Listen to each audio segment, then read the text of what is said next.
Your champion was once a contender who refused to give up.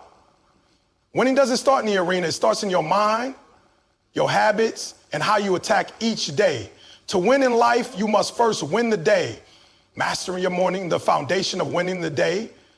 The way you start your morning determines the trajectory of your entire day. If you wake up rushed, distracted, or reactive, you're already playing catch up, letting external forces dictate your energy, focus, and mindset. But when you take control of your morning, you take control of your life. This isn't just motivational fluff. It's a principle practiced by high achievers across every field.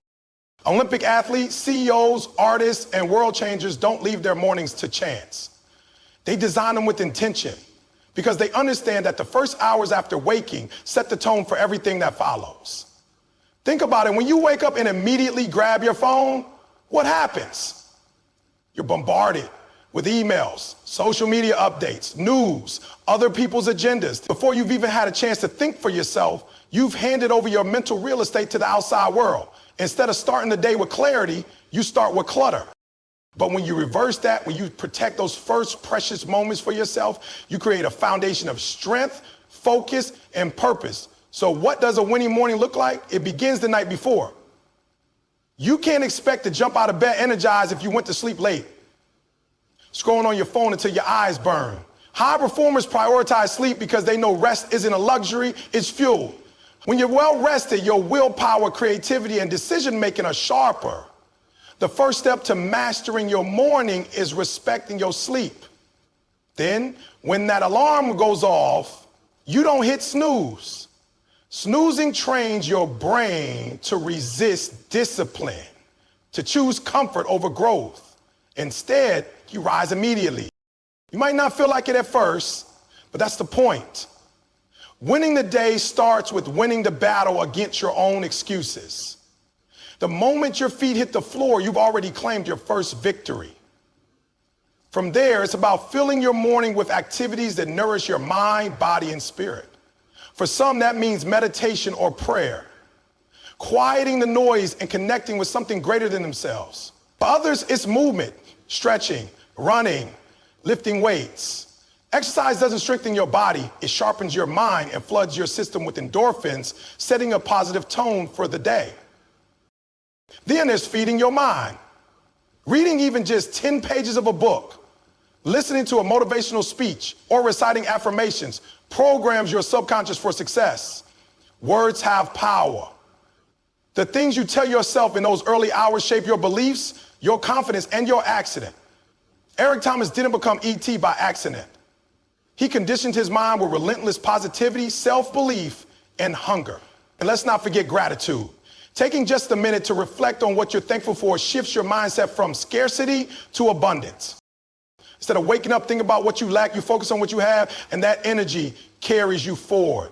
A winning morning also includes planning.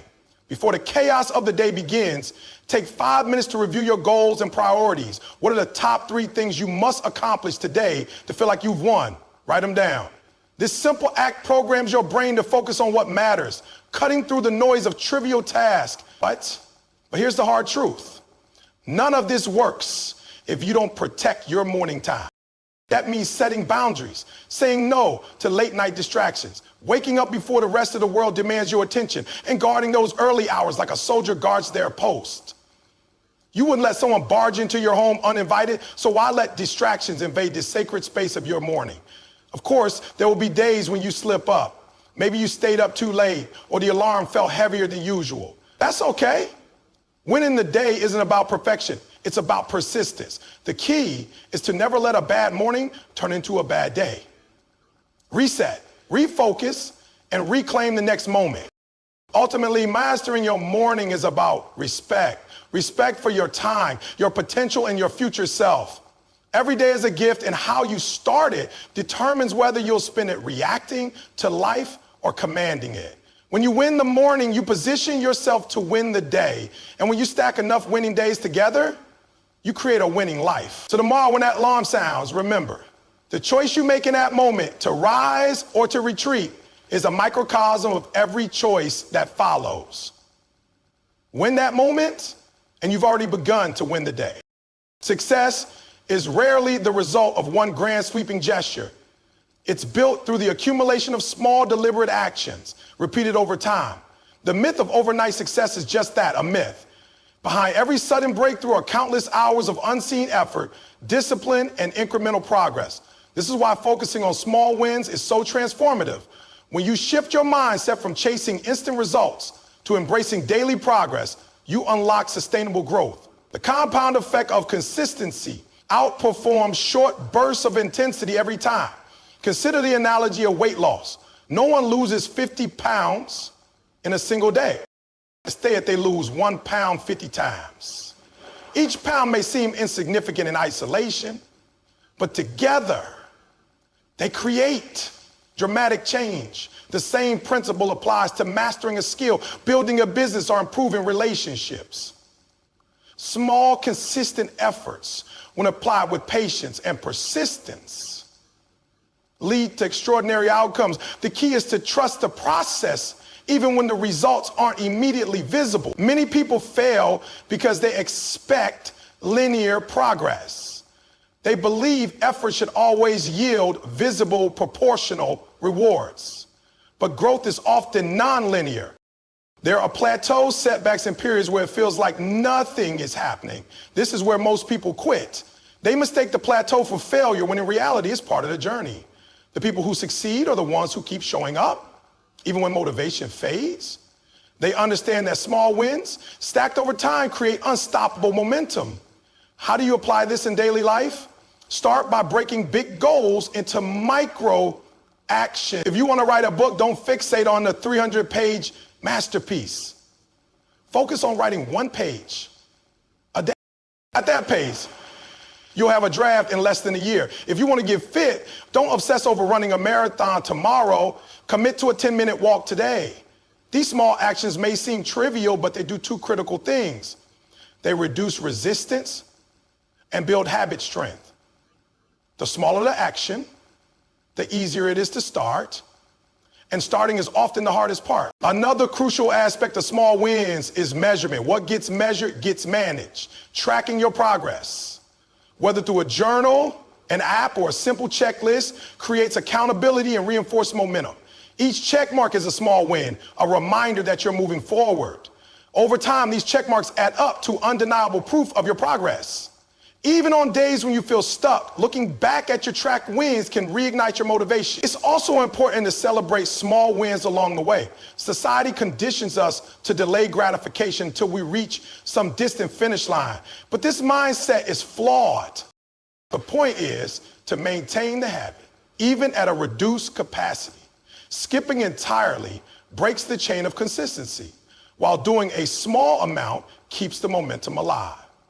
Another trap to avoid is comparing your small wins to someone else's highlight reel.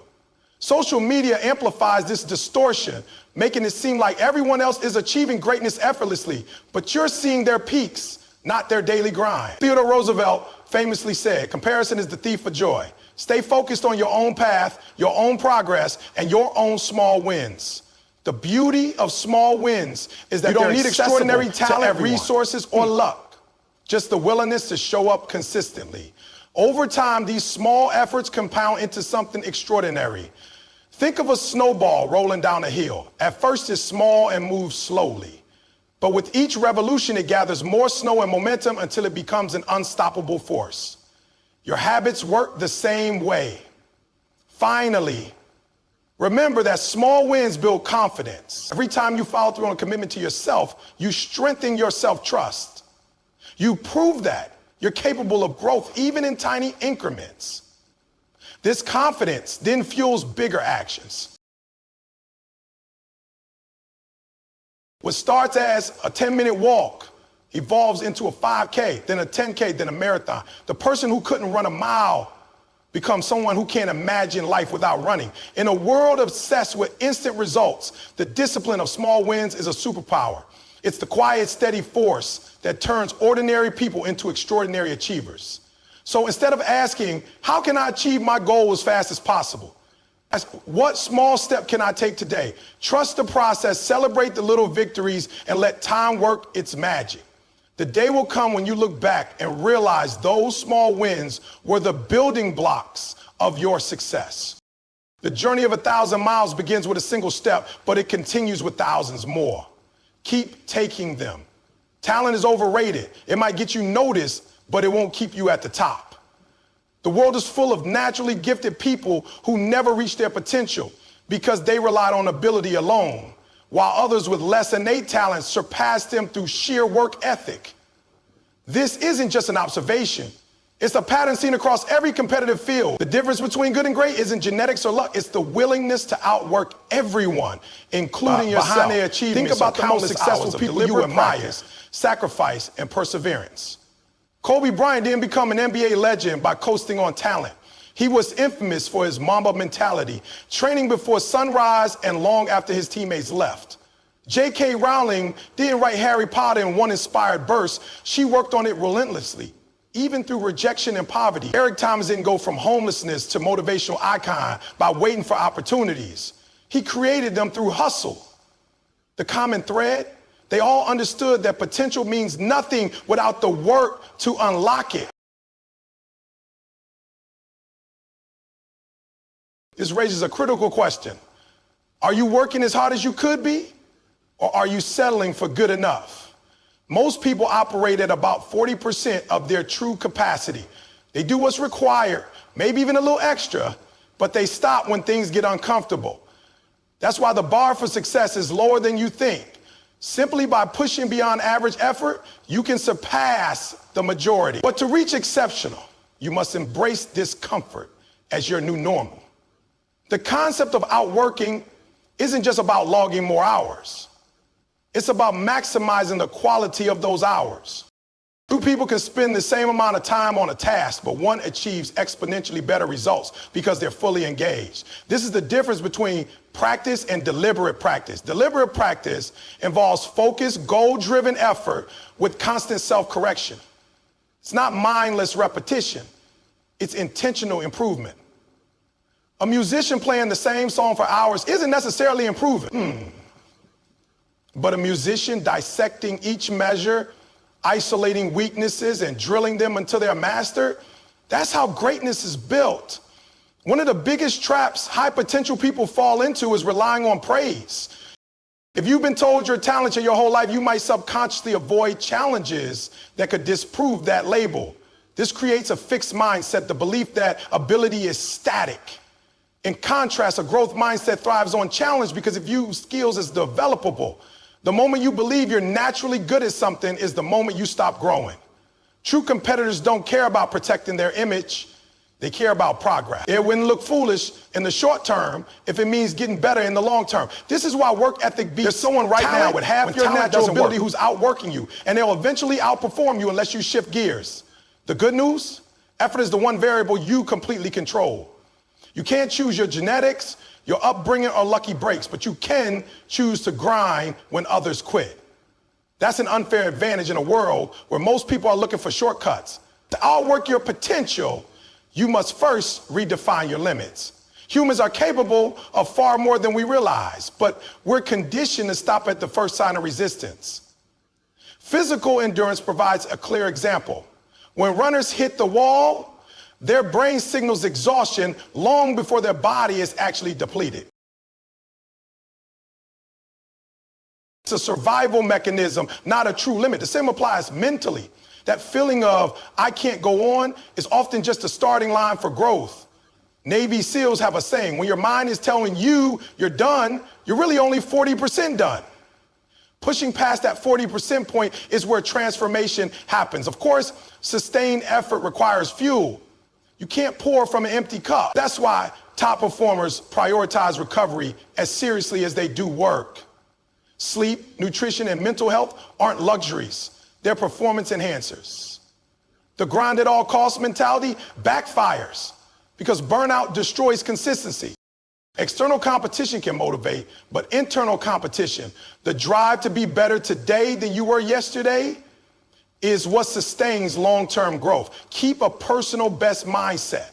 Whether it's lifting heavier weights, making more sales calls, or shaving seconds off your run time, small self-improvements compound into massive gains. There will inevitably be naysayers, people who call your dedication extreme or unnecessary. They'll say you're missing out on life by working so hard. But here's the truth. What looks like obsession to others is often fulfillment to you. Passionate people don't feel deprived when they're working toward their purpose. They feel alive. The real misery comes from not pursuing your potential, from wondering what if years later. Financial expert Warren Buffett says, the chains of habit are too light to be felt until they're too heavy to be broken. This applies to work ethic too. The habit of consistent effort, once ingrained, becomes second nature. What once felt like grinding eventually feels like living. That's when you know you've rewired yourself. Ultimately, outworking your potential comes down to ownership. No one is coming to hand you success. No coach, teacher, or mentor can want it more than you do. The moment you take full responsibility for your growth, your setbacks, and your daily choices is the moment you unlock a next level performance. So audit your effort. Are you coasting on talent? Are you working as hard as someone with half your advantages would? Remember, potential is a starting point, not a destination. The world is run by those who show up day after day, year after year, long after the talented have gone home. Be that person. Because when talent sleeps, hard work wakes up and wins. The modern world is waging a silent war against your attention. Every ping, notification, and trending topic is meticulously engineered to hijack your focus. Social media platforms employ teams of neuroscientists to make their apps addictive. News outlets thrive on sensationalism designed to trigger emotional reactions. Even well-meaning friends and family can become unwitting accomplices in derailing your productivity with quick requests that snowball into hours of lost time. In this environment, the ability to eliminate distractions isn't just helpful, it's a superpower that separates achieved from the perpetually scattered. Distractions come in two forms, external and internal. External distractions are the obvious ones, your phone buzzing, coworkers stopping by your desk, the television blaring in the background. These are relatively easy to identify, but require deliberate systems to overcome. Internal distractions are more insidious. The wandering thoughts, the self-doubt, the sudden urge to reorganize your desk when you should be working on that important project. Both types are equally destructive to deep work, that state of flow where real progress happens. The first step in reclaiming your focus is conducting an honest audit of your daily interruptions. For 1 week, carry a notebook and jot down every time something pulls you away from meaningful work. You'll likely discover patterns, certain times of day when you're vulnerable, specific apps that consume disproportionate attention, or emotional states that make you more susceptible to diversion. This awareness alone can be transformative. Most people don't realize how often they're interrupted because they've normalized the chaos. Armed with this knowledge, you can begin creating distraction-free zones in your life. Start with your physical environment. Research shows that simply having your phone visible, even if it's face down, reduces cognitive capacity. Your brain expends energy resisting the temptation to check it. The solution, when focus is critical, put your phone in another room. Use website blockers to prevent mindless scrolling during work hours. Create a workspace that signals to others and yourself that you're not to be disturbed. Whether that's a closed door, noise-canceling headphones, or a physical do not disturb sign, time management is equally crucial. The myth of multitasking has been thoroughly debunked. What we call multitasking is actually rapid task serving, which can reduce productivity by up to 40%. Instead, batch similar tasks together and assign them specific time blocks. Check emails only at predetermined intervals rather than throughout the day. Schedule social media for a narrow window rather than allowing it to infiltrate every spare moment. These structural changes prevent the decision fatigue that makes us vulnerable to distraction. Internal distractions require different tactics. That nagging thought about unpaid bills or an upcoming appointment won't disappear through willpower alone. Implement a brain dump practice. Keep a notepad where you can quickly jot down intrusive thoughts to address later. This technique reassures your mind that the thought won't be forgotten, freeing you to refocus. Meditation is another powerful tool for taming the wandering mind. Even 5 minutes of daily practice can strengthen your ability to notice distractions without acting on them. Technology deserves special attention because it's both our greatest tool and our biggest obstacle. The same devices that enable remote work and instant communication also breed compulsive checking behaviors. Turn off non-essential notifications. If something is truly urgent, people will call. Use grayscale mode on your phone to make apps less visually stimulating. Designate one device, like a tablet, for leisure browsing so your work computer remains associated with focused productivity. These small tweaks can significantly reduce digital temptation. Older people in your life can unintentionally become sources of distraction unless you set clear boundaries. Well-meaning colleagues who drop by for quick chats, family members who assume working from home means you're available for errands, these interruptions fragment your concentration. Polite but firm communication is key. Try phrases like, "I'd love to help. Can we schedule a time later today?" Or, "I'm in the middle of something important. Can I get back to you at 3 p.m.? Most people will respect your time if you demonstrate that you respect it first. Your energy levels also play a significant role in susceptibility to distractions. Willpower is a finite resource that depletes throughout the day. Schedule your most demanding tasks for when you're naturally most alert. For many people, this is morning. Save routine tasks for your lower energy periods. Proper nutrition, hydration, and regular movement breaks also help maintain mental clarity. That meta-active urge to scroll mindlessly often signals fatigue rather than actual interest in your phone's content. Perhaps the most overlooked aspect of focus is its emotional component. We often allow distractions because the work feels uncomfortable, it's challenging, uncertain, or stirs up insecurities. Checking email, cleaning your workspace provides the illusion of productivity while helping you avoid the real work. Recognize this avoidance for what it is and develop strategies to push through. Set a timer for 25 minutes of uninterrupted work, followed by a 5-minute break. The Pomodoro technique. Often, starting is the hardest part. Once engaged, focus becomes easier. The rewards of eliminating distractions extend far beyond productivity. Deep focus is where creativity flourishes, where complex problems find solutions, and where true mastery develops. Newport, author of Deep Work, argues that the ability to concentrate without distraction is becoming increasingly rare and therefore increasingly valuable in our economy. Those who cultivate this skill will outperform their scattered peers, not by working more hours, but by making each hour count. Implementing these changes won't be easy at first. You'll feel withdrawal from constant stimulation, and your mind will rebel against the unfamiliar stillness. But with consistent practice, you'll retrain your brain to crave focus rather than flee from it. You'll discover that what initially felt like deprivation, missing out on the latest viral trend or group chat, was actually liberation. The time and mental space you reclaim become the foundation for achieving what truly matters to you. In a culture that glorifies busyness while discouraging depth, choosing focus is revolutionary. It's a quiet rebellion against the forces trying to commodify your attention. When you eliminate distractions, you're not just optimizing your schedule, you're reclaiming your mind, your potential, and ultimately your life.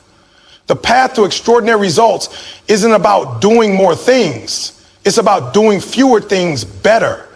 And that begins with guarding your attention like the precious resource it is. Because in the end, where your attention goes, your life follows. Distractions don't just steal your time, they steal your future. The choice is yours. Will you continue to let the world dictate where your focus goes? Or will you take deliberate control and direct it toward what truly matters? The quality of your work, your relationships, and your very experience of living hangs in the balance.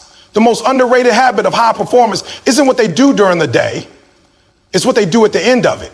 Reflection is the silent engine of growth, the process that transforms experience into wisdom. Without it, we risk repeating the same mistakes while wondering why nothing changes.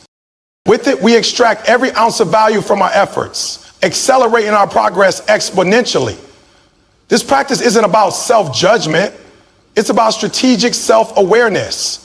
When you make reflection a non-negotiable part of your routine, you stop living on autopilot and start consciously designing your improvement. Consider two people with identical skills and work ethics. One charges forward without looking back, while the other dedicates 15 minutes each evening to review their day. Within months, the second person will have pulled ahead significantly. Why? Because they're not just accumulating experiences. They're actively learning from them. They spot patterns in their behavior, identify what's working, and course correct what isn't. This creates a feedback loop where each day builds smarter upon the last. The ancient Stoics practice evening reflection. Military leaders conduct after-action reviews, and elite athletes study game footage. There's a reason this discipline transcends time and fields. Effective reflection begins with asking quality questions. How did I spend my time today? It's decent, but did my activities today align with my top priorities? Cuts deeper. What went wrong? Might surface problems, but what early signs did I miss that could have prevented this? Develops foresight. The questions you ask yourself determine the quality of insights you uncover. Some powerful ones include, where did I excel today? Where did I hold myself back? What assumptions did I make that proved incorrect? If I could relive this day, what would I do differently? These prompts move you beyond surface level accounting into meaningful analysis. Journaling supercharges this process. The act of writing enforces clarity. It's harder to gloss over uncomfortable truths when they're staring back at you in ink. Don't mistake this for diary-style rambling. Strategic journaling focuses on extracting actionable lessons. Record not just what happened, but why it happened and how you responded. Over time, these entries become a treasure trove of personal data, revealing your unique productivity rhythms, decision-making tendencies, and growth opportunities. The most successful people treat their journals like laboratories, places to experiment with different approaches and document the results. Equally important is celebrating wins, no matter how small. Our brains have a negativity bias. We remember failures more vividly than successes unless we consciously counterbalance it. Acknowledging daily victories trains your mind to recognize progress, building motivation and confidence. Did you handle a difficult conversation well? Resist an unhealthy temptation? Make progress on a long-term project? These all count. The key is specificity. Instead of, I had a good day, note, I finished the proposal draft despite interruptions. Or, I remained patient when the technology failed. This granular appreciation creates momentum. Of course, reflection without adjustment is just navel gazing. The magic happens when insights translate into changed behavior. This requires brutal honesty about what needs to change, not just in your actions, but sometimes in your environment, relationships, or even fundamental beliefs. Maybe you realize you're most productive before noon, so you shift important work to mornings. Perhaps you notice certain people consistently drain your energy, prompting boundary adjustments. These realizations only matter if they lead to action. That's why the reflection process should always end with planning the next day's priorities based on what you've learned. Technology can enhance this practice when used intentionally. Apps that track time usage provide objective data to compare against your subjective experience. You might feel you worked solidly on a project only to discover you actually spent just 90 minutes of focused time across 8 hours. Digital journals with search functions help spot long-term patterns, like realizing your most creative periods follow certain types of exercise. Even simple tools like calendar, color coding can reveal imbalances in how you're allocating your life's most finite resource, time. The emotional component of reflection deserves special attention. It's easy to slip into self-criticism during reviews, especially for high achievers. But berating yourself for shortcomings is counterproductive. It triggers avoidance rather than improvement. Instead, adopt a scientist mindset. Observations without judgment. When you notice a mistake or missed opportunity, ask what conditions led to this, rather than why am I so lazy? This neutral framing makes it easier to address root causes. If you consistently skip workouts, explore whether it's a scheduling issue, energy management problem, or lack of enjoyment in your current routine. Solutions emerge when you approach yourself with curiosity rather than condemnation. Weekly and monthly reviews add another layer of perspective. While daily reflection catches immediate adjustments, longer intervals reveal bigger patterns. Set aside time each week to examine your journal entries for recurring themes. Monthly reviews can assess progress toward larger goals, prompting necessary pivots before too much time passes. These regular checkpoints prevent the common tragedy of realizing months too late that you've been climbing the wrong ladder. The benefits of this practice compound dramatically over time. At first, you might notice simple productivity hacks, that you work better after a morning walk, or that social media browsing makes you anxious rather than relaxed.